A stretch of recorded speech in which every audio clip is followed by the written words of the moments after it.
Hello bull trackers दोस्तों, हमारे markets और दुनिया भर के मार्केट्स इस वक्त ऑल टाइम हाई के आसपास घूम रहे हैं। इन्वेस्टर्स में, खास करके रिटेल इन्वेस्टर्स में, इसको लेकर बहुत एक्साइटमेंट है। लेकिन इस एक्साइटमेंट में जो असली पिक्चर है वो उसके बारे में नहीं सोच रहे हैं और इस वजह से अपना रिस्क क्रिएट कर रहे हैं। तो क्या है वो मार्केट की असली पिक्चर? आइए इसके बारे में बात करते हैं।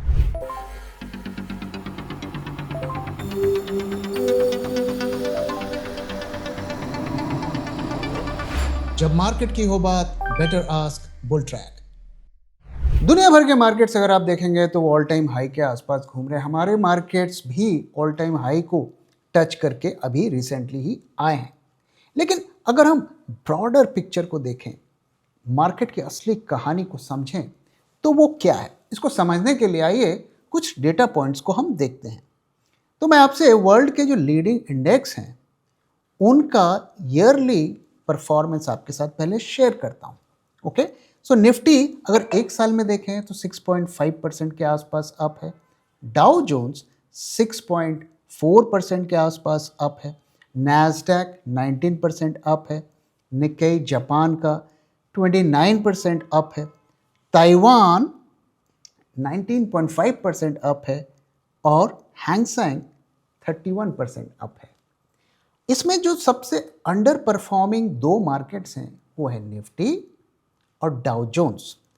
और नैस्डैक, निक्केई, ताइवान, हैंगसेंग, ये सारे डबल डिजिट 20-25% रिटर्न इन्होंने एक साल में दिया है। क्या आपको कुछ इसमें कोरिलेशन दिख रहा है? क्यों निफ्टी और डाउ जोन्स ने परफॉर्म नहीं किया लेकिन बाकी के इंडाइसेस ने ज़बरदस्त रिटर्न दिया और दुनिया का सारा पैसा वहीं जा रहा है? इसके पीछे जो वजह है वो ये है कि वर्ल्ड का जो पैसा है वो एआई स्टोरीज को चेस कर रहा है। और मैंने जितने भी डबल डिजिट ग्रोथ वाले मार्केट्स का नाम लिया वो सारे एआई पर फोकस्ड है। वहाँ पर एआई में काफ़ी काम हो रहा है। तो हम इस फैक्ट को झुठला नहीं सकते कि वर्ल्ड मार्केट का जो मेजर पैसा है, मेजर कैपिटल है, वो उन्हीं कंट्रीज और उन्हीं स्टॉक्स में जा रहा है जहां पर एआई का पे काम हो रहा है, वहां पर रिसर्च हो रहा है, वहां पर डेवलपमेंट हो रहा है। और अनफॉर्चुनेटली हमारे यहाँ पर नहीं हो रहा है। जो भी एआई हम यहाँ पे कर रहे हैं मोस्टली एस्ट्रोलॉजी पे कर रहे हैं और अब जाके थोड़ा हमें डेटा सेंटर और ये सब की बातें सुनने को मिल रही हैं। अभी हमें देखना है कि कब तक डेटा सेंटर बनते हैं, कितना बिजनेस लेकर आते हैं और कितना ग्लोबल बिजनेस हमारे पास आता है। अब आइए एक और डेटा पॉइंट को समझने की कोशिश करते हैं। तो एक जो यूएसए का बहुत बड़ा ईटीएफ है, सबसे पॉपुलर ईटीएफ मैं कहूँगा मैग एस, यानी मैग्निफिसेंट 7 ईटीएफ। ये वो ईटीएफ है जिसमें जो टॉप की 7 टेक कंपनीज हैं उन सब का इसमें होल्डिंग है, वो ईटीएफ है। ओके, तो इसमें आप देखिए जो टॉप की कंपनीज हैं, गूगल, अल्फ़ाबेट आता है, एप्पल आता है, अमेजोन, एनवीडिया, इसके बाद टेस्ला, मेटा और माइक्रोसॉफ्ट। जो भी टॉप की ये 7 कंपनीज हैं वो सबकी होल्डिंग है। और इसके अलावा वो यूएस ट्रेजरी बिल्स में भी इन्वेस्ट करते हैं, क्योंकि कोई भी फंड हाउस 100% इक्विटी में पैसा नहीं लगाता है और साथ में ये फंड डॉलर को भी होल्ड करता है। तो ये एक ऐसा फंड है जो एआई स्टोरी की पिक्चर को बताता है। तो मैंने आपको दिखाया कि वर्ल्ड के जो टॉप मार्केट्स जो एआई में काफ़ी अच्छा काम कर रहे हैं उन्होंने अच्छा परफॉर्म किया। यूएसए में भी उस फंड ने बहुत अच्छा परफॉर्म किया जिसमें जो वर्ल्ड की जो टॉप 7 टेक कंपनीज उसमें होल्डिंग पे हैं, जैसा कि मैंने बताया मैग एस। और इसका भी जो अगर आप एक साल का रिटर्न देखेंगे 17% से ज़्यादा है। तो कहानी को अगर हम समराइज करें तो एआई में ही पैसा जा रहा है, बाकी जगह पर पैसा नहीं जा रहा है। वहाँ से पैसा निकल रहा है और एआई के स्टॉक्स और कंट्रीज में पैसा जा रहा है। इसको कोई भी नकार नहीं सकता। तो लॉन्ग टर्म स्टोरी ये है कि पैसा वहीं पर जा रहा था जहां पर एआई पर काम हो रहा था। ध्यान रहे कि मैंने कहा पैसा वहीं पर जा रहा था। मैंने ये नहीं कहा कि पैसा वहीं पर जा रहा है। अब पिछले 3-4 महीनों में कहानी में ट्विस्ट है, कहानी में बदलाव है। कहानी क्या है, आइए इसको भी पहले हम डेटा से समझते हैं। तो अगर हम पिछले 1 महीने का परफॉर्मेंस देखें, उन्हीं स्टॉक इंडाइसेस का अगर परफॉर्मेंस देखें तो वहाँ हमें क्या देखने को मिलता है। तो निफ्टी 1.76% का गेन है, यानी कि फ्लैट है। डाउ जोन्स 1.7% का गेन है, वो भी फ्लैट है। नैस्डैक 0.45% का गेन है, वो फ्लैट है। निक्केई -0.91% का लॉस है, वो भी फ्लैट है। ताइवान 1.14% का इसमें लॉस है, वो भी फ्लैट है। और हैंगसेंग 0.06% का लॉस है, वो भी फ्लैट है। और जो मैग एस ETF है, जो यूएस का मोस्ट पॉपुलर ETF, जिसके बारे में अभी हमने बात की, वो भी 1 महीने में फ्लैट है। तो ये हमें क्या बताता है? ये हमें बता रहा है कि अब AI की स्टोरी पर ब्रेक लगता हुआ हमें दिख रहा है। तो जब AI में पैसा जा रहा था तो हमारे देश से पैसा निकल रहा था, और मैं अभी आपको उसका भी डेटा दिखाऊंगा, और वो AI के स्टॉक्स में जा रहा था। अब AI भी थोड़ा कूल डाउन होता हुआ हमें दिख रहा है। वहाँ पर क्या रिस्क पैदा हो रहे हैं वो हम थोड़ी देर में बात करेंगे। और जो पिक्चर अगर हमारे मार्केट के पर्सपेक्टिव से हम बात करें तो हमारे मार्केट से पैसा निकला है और निकल कर AI में गया है। मैं आपको डेटा कुछ दिखाता हूं। तो अगर आप देखें तो जुलाई के महीने में, जुलाई से अक्टूबर तक का मैं डेटा शेयर कर रहा हूं, तो जुलाई में जो मैग एस ETF है यूएस का, जो AI की 7 जो बड़ी कंपनीज है उसे होल्ड करता है, वो 5.62% अप था। अगस्त में 2.05% अप था। सितंबर में 8.48% अप था। अक्टूबर में 4.78% अप था। यानी कि जुलाई, अगस्त, सितंबर, अक्टूबर सब में अच्छा गेन मंथली बेसिस पर दिया, और नवंबर में फ्लैटिश आ गया। और इसी दौरान अगर आप देखें, ये 4 महीने जुलाई से अक्टूबर तक हमारे यहाँ FIIs ने कितनी सेलिंग की? हमारे FIIs ने जुलाई के महीने में 47,000 करोड़ की सेलिंग की, अगस्त में 46,000 करोड़ की सेलिंग की, सितंबर में 35,000 करोड़ की सेलिंग की, और अक्टूबर में सेलिंग कम हुई, 2,346 करोड़ की सिर्फ हुई। और नवंबर के महीने में हम जानते हैं कि AI के जो भी इंडाइसेस थे या मार्केट्स थे वो फ्लैटिश हो गए। तो क्लियर कट इंडिकेशन है कि 1 साल से AI में पैसा जा रहा था, लेकिन अब AI में भी जाना कम हो गया है, और वहां पर भी अब कंसर्न्स और क्रैक्स उभर कर आते हुए दिख रहे हैं। तो काफी सारे इंडिकेशंस ऐसे आ रहे हैं जो हमें ये बता रहे हैं कि AI boom is now over, क्योंकि अब रिस्क, कंसर्न्स की बातें हो रही हैं। अब लोग परफॉर्मेंस की बातें कर रहे हैं कि भाई आप इतना पैसा खा रहे हैं, आप प्रॉफिट कब दिखाएंगे। और इसके बारे में एक डिटेल्ड वीडियो मैंने बनाकर आपको कुछ दिन पहले शेयर भी किया था, आप उसको रेफर कर सकते हैं। तो क्या रीज़न है कि AI में अब कूल डाउन, और शायद आने वाले दिनों में हमें वहाँ पर बड़ा फॉल भी देखने को मिले, वो है जापानीज येन कैरी ट्रेड, जो फ्री का पैसा जापान से आता है, जो इन सारे बूमिंग मार्केट्स में काफ़ी ज़्यादा इन्फ्लोज ला रहा था, और उसकी वजह से वो मार्केट्स पंप अप हो रहे थे। अब वो पैसा रिवर्स डायरेक्शन पे मूव कर रहा है।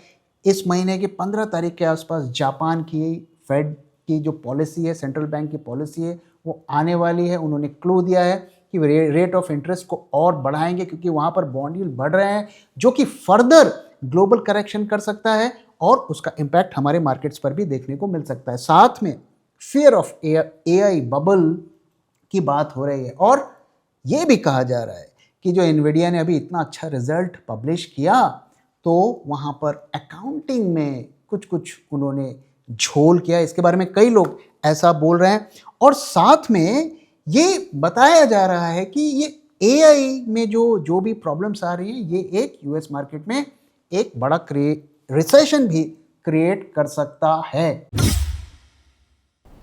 जून 2024 को अगर आप निफ्टी में पैसे लगाते तो आज आपके रिटर्न्स बनते सिर्फ 6.5%। और अगर आप बुल ट्रैक 2024 पोर्टफोलियो में पैसे लगाते तो आज आपको दुगने से भी ज्यादा रिटर्न मिलता। और गौर करने वाली बात यह है कि पिछले दिनों जो मार्केट में हमें ब्लड बाथ देखने को मिला, उस ब्लड बाथ में भी हमारे पोर्टफोलियो ने लगातार पॉजिटिव रिटर्न्स दिखाए। और ये कोई तुक्का नहीं है, क्योंकि ऐसे ही शानदार रिटर्न्स हमने अपने 2021 पोर्टफोलियो में भी अपने सब्सक्राइबर्स को दिए थे। 2021 के पोर्टफोलियो में 21 में से 7 स्टॉक्स ने 100% से भी ज्यादा पीक रिटर्न्स दिए और 15 स्टॉक्स ने 50% से भी ज्यादा रिटर्न्स दिए। और कई स्टॉक्स जैसे कि भेल and Cochin shipyards multi bagger साबित हुए। तो आखिर हम ऐसा कैसे कर पाए? Being a SEBI registered RA, I can tell you, सिर्फ फंडामेंटली स्ट्रॉन्ग स्टॉक को सिलेक्ट करने से ही आपका पोर्टफोलियो ग्रीन में रहेगा, ऐसा जरूरी नहीं। उसके साथ टेक्निकल, क्वांटिटेटिव और डेटा एनालिसिस भी जरूरी होती है। सबसे जरूरी है कि आप स्टॉक को किस प्राइस पर खरीद रहे हैं। और इसीलिए हर स्टॉक को जो हम बुल ट्रैक पोर्टफोलियो में ऐड करते हैं उसे गुजरना पड़ता है bull track in house research के 10 स्ट्रिंजेंट क्राइटेरिया से, ताकि आपको मिले एक शानदार स्टॉक एक शानदार प्राइस में। तो देर किस बात की, आज ही सब्सक्राइब करिए बुल ट्रैक पोर्टफोलियो को हमारी वेबसाइट bulltrack.in को विजिट करके या स्क्रीन पे दिए हुए नंबर से हमसे कांटेक्ट करिए। Investment in securities market are subject to market risks. Read all the related documents carefully before investing. अब आइए हमारे कंट्री के बारे में बात कर लेते हैं, इंडिया के बारे में बात कर लेते हैं, वहां पर क्या हो रहा है। तो पहला, अब जो ट्रेड डील की बातें भी इतनी नहीं हो रही हैं और अब पुतिन साहब भी इंडिया में आ रहे हैं, जो कि एक, मैं कहूँगा कि एक सिग्नल है कि अभी US ट्रेड डील में जो है डिस्टेंस थोड़ा बढ़ता हुआ जा रहा है, क्योंकि हम जानते हैं कि USA और रशिया के क्या इक्वेशन है। तो एक तो ये बड़ा नेगेटिव हमारे यहाँ बनता जा रहा है। दूसरा, अगर हम अपने डोमेस्टिक परफॉर्मेंस की बात करें, GST के रेट्स कट्स हुए तो उसका क्या इम्पैक्ट हुआ। अभी रिसेंटली ही एक बिजनेस इंडेक्स सर्वे किया गया जिसमें 500 टॉप कंपनीज के CEO CFO ने पार्टिसिपेट किया और उन्होंने क्या कहा, क्योंकि उन्हें बिजनेस के बारे में, अपनी कंपनी के बारे में सबसे ज़्यादा नॉलेज है, तो उनकी ओपिनियन मैटर करती है। उन्होंने क्या कहा, मैं उसका डिटेल आपके साथ शेयर करता हूँ। 66% लोगों ने कहा, 500 में से 66% लोगों ने कहा कि GST रेट कट का उनके बिजनेस पर कोई इम्पैक्ट नहीं है। आप ये कह सकते हैं कि अभी तो ज़्यादा वक्त नहीं हुआ है, शायद आगे इसका इम्पैक्ट और देखने को मिलेगा, लेकिन फिलहाल अभी तक कोई उस पर इम्पैक्ट नहीं हुआ। 69% लोगों ने कहा है कि ईज ऑफ डूइंग बिजनेस अब और भी खराब होती जा रही है, बिजनेस करना और भी पुअर होता जा रहा है। 500 में से 23% ने ये कहा है कि दे आर प्लानिंग केपेक्स, यानी कि वो अपने बिजनेस में इन्वेस्टमेंट कर रहे हैं। ध्यान रहे, सिर्फ 23% ने कहा है। 3/4 लोगों ने ये नहीं कहा है कि वो इन्वेस्टमेंट कर रहे हैं। तो आप मुझे बताइए आने वाले क्वार्टर्स में हमें कैसे ग्रोथ मिलेगी। 51% लोगों ने कहा है कि जो कंज्यूमर डिमांड है उसमें गिरावट आई है। आधी कंपनी के एग्जीक्यूटिव्स ने कहा है कि कंज्यूमर डिमांड में गिरावट आई है। आप मुझे बताइए कैसे हमारा बिजनेस बढ़ेगा और कैसे हम अच्छा रिजल्ट पोस्ट करेंगे। और 35% कंपनीज ने कहा है कि US टैरिफ का उनके बिजनेस पर इम्पैक्ट पड़ रहा है। Of course her company USA को माल नहीं बेचती है तो उन पर उसका इम्पैक्ट नहीं पड़ेगा, लेकिन आप देखिए 500 में से 35% कंपनीज कह रही है कि टैरिफ का उन पर इम्पैक्ट पड़ेगा। और क्या इम्पैक्ट पड़ रहा है, तो 38% ने कहा है कि उनके जो ऑर्डर्स हैं वो कम आ रहे हैं, जो सेल्स के ऑर्डर हैं वो कम आ रहे हैं। तो हमने देखा ग्लोबल लेवल पर AI की जो रैली हो रही थी, इंडिया ने पार्टिसिपेट उसमें नहीं किया। ग्लोबल लेवल पर अब AI का रिस्क हो रहा है ड्यू टू वेरियस रीजंस, उसका नेगेटिव इम्पैक्ट अब हमारे मार्केट पर भी देखने को मिल सकता है। साथ में जो हम डोमेस्टिक मार्केट में अच्छी चीज़ें करने की कोशिश कर रहे हैं उसके रिजल्ट्स भी आते हुए नहीं दिख रहे हैं। इसलिए ये जो हम बात कर रहे हैं, अरे न्यू हाईज, अरे मार्केट ऑल टाइम हाई, अरे 26,000, तो यहाँ पर हमें बात ना करके हमें इन मुद्दों पर बात करना चाहिए और समझना चाहिए कि हमारा मार्केट कहाँ जा रहा है। मैं जो नए इन्वेस्टर्स हैं, जो नए रिटेल इन्वेस्टर्स हैं खास करके, उनको ब्लेम नहीं करता, क्योंकि उनको इतना एक्सपीरियंस नहीं है, इतना नॉलेज नहीं है कि वो समझ सके कि चढ़ता हुआ मार्केट अच्छी इकॉनमी और हेल्दी मार्केट का इंडिकेशन नहीं होता है। आप 4-5 स्टॉक को खरीद कर भी मार्केट को चढ़ाकर कहीं से कहीं भी ले जा सकते हैं, लेकिन वो हमारा डिसीजन का फैक्टर नहीं होना चाहिए कि देखो मार्केट ऑल टाइम हाई पर है तो अब मैं ज़बरदस्त तरीके से खरीदूं। साथ में आपने ये भी नोट किया होगा कि अभी पिछले 2 महीनों में रिटेल इन्वेस्टर्स ने काफ़ी ज़्यादा प्रॉफिट बुकिंग की है। ये वो लोग हैं जिन्होंने 2 साल 3 साल पहले पोजीशंस बनाई थी और लकीली अभी भी वो प्रॉफिट पर बैठे हुए हैं और वो काफ़ी ज़्यादा प्रॉफिट्स को जो है बुक कर रहे हैं। और जो नए इन्वेस्टर्स हैं जिन्होंने पिछले साल या कुछ महीने पहले एंटर की है, वो बहुत ज़्यादा बुलिश होकर खरीद रहे हैं। मोस्ट लाइकली उन्हें मार्केट में इतना एक्सपीरियंस नहीं है, तो मैं उनको स्पेशली कहना चाहूँगा बेशक खरीदें, लेकिन सोच समझ कर खरीदें और इरैशनल एक्सूबरेंस ना करें और स्टॉक के फ्यूचर को देखकर, उसके वैल्यूएशन को देखकर ही खरीदें। अब आइए मार्केट की तरफ चलते हैं और मार्केट की बात करते हैं। तो आज मार्केट में थोड़ा हमें कॉन्ट्रडिक्शन देखने को मिला, थोड़ा उतार चढ़ाव देखने को मिला। निफ्टी काफ़ी डाउन भी था, अप से डाउन आया, फिर थोड़ा हमें इसमें रैली भी देखने को मिली, बैंक निफ्टी में भी रिकवरी देखने को मिली। तो थोड़ा मार्केट अनडिसाइसिव है और कल के आरबीआई की पॉलिसी का जो आउटकम आने वाला है उसको लेकर थोड़ी नर्वसनेस भी है, थोड़ी एक्साइटमेंट भी है। सरप्राइजिंग ये था कि बैंक के स्टॉक्स को रेट कट्स के एंटिसिपेशन में ऊपर जाना था, वहाँ हमें नेगेटिव देखने को मिला और निफ्टी में हमें थोड़ी माइनर रिकवरी देखने को मिली। तो सेंटीमेंट ट्रैकर को अगर हम देखें तो कल दोनों में हमें काफ़ी ज़्यादा बेरिशनेस देखने को मिली थी। आज थोड़ी बेरिशनेस में रिकवरी देखने को मिली है और यूजुअली ये सेंटीमेंट ट्रैकर हमारा बहुत ज़्यादा फ्लक्चुएट भी कर रहा है बिकॉज मार्केट्स काफ़ी टाइम से एक रेंज में है। अगर आप नोट करेंगे तो पहले की तरह हमें बड़ी बड़ी मूवमेंट जो निफ्टी में होती थी 300-400 पॉइंट की, वो नहीं देखने को मिल रही है। मार्केट एक छोटे छोटे स्टेप्स में ऊपर नीचे जा रहा है, इसलिए जो सेंटीमेंट ट्रैकर भी है वो बहुत ज़्यादा सेंसिटिव हो गया है। फिलहाल के लिए दोनों इंडिकेटर्स मॉडरेटली बेरिश टेरिटरी में हैं। अगर हम आज का डेटा देखें तो डेटा 4 दिसंबर का देखें तो आज निफ्टी एक बार फिर 26,000 के ऊपर आ गया और हम आज 47 पॉइंट्स अप रहे। वॉलेटिलिटी की पिक्चर ठीक है, इसमें हमें इम्प्रूवमेंट भी दिख रहा है, ये रे ऑफ होप भी दिख रहा है कि बड़ी गिरावट कम से कम नहीं होगी। वैसे भी दिसंबर का महीना हम जानते हैं कि ये थोड़ा लो एक्टिविटी का होता है और आप देखेंगे कि एक हफ्ते बाद मार्केट में एक्टिविटी और भी कम हो जाएगा, मार्केट और भी ज़्यादा रेंज बाउंड हो जाएगा। पुट कॉल रेशियो में हल्का हमें राइज देखने को मिला, 0.85 से बढ़कर 0.92 हो गया है। इसका मतलब ये हुआ कि ऑप्शंस मार्केट में रिटेल ज़्यादा बुलिश दिख रहा है। विक्स में अगर हम देखें तो इसमें भी हमें माइनर ड्रॉप देखने को मिला है। बट वंस अगेन जो डिसअपॉइंटिंग बात थी कि पिछले 3 दिनों से निफ्टी फ्यूचर्स में करंट मंथ में स्ट्रॉन्ग वैल्यूज ऐड हुई, ओआई ऐड हुआ, लेकिन आज फिर पोजीशंस ऐड नहीं हुई। यानी कि ऐसा लगता है कि एक बार फिर market wait and watch mode पर आ गया है। और प्रीमियम्स में अगर हम देखें तो मार्जिनल ड्रॉप देखने को मिला है। तो once again which is indicating कि शॉर्ट पोजीशंस मेंटेन्ड हैं, ज़्यादा शॉर्ट्स की कवरिंग नहीं हुई है और टर्नओवर अगर हम देखें वंस अगेन बिलो एवरेज, लो एक्टिविटी।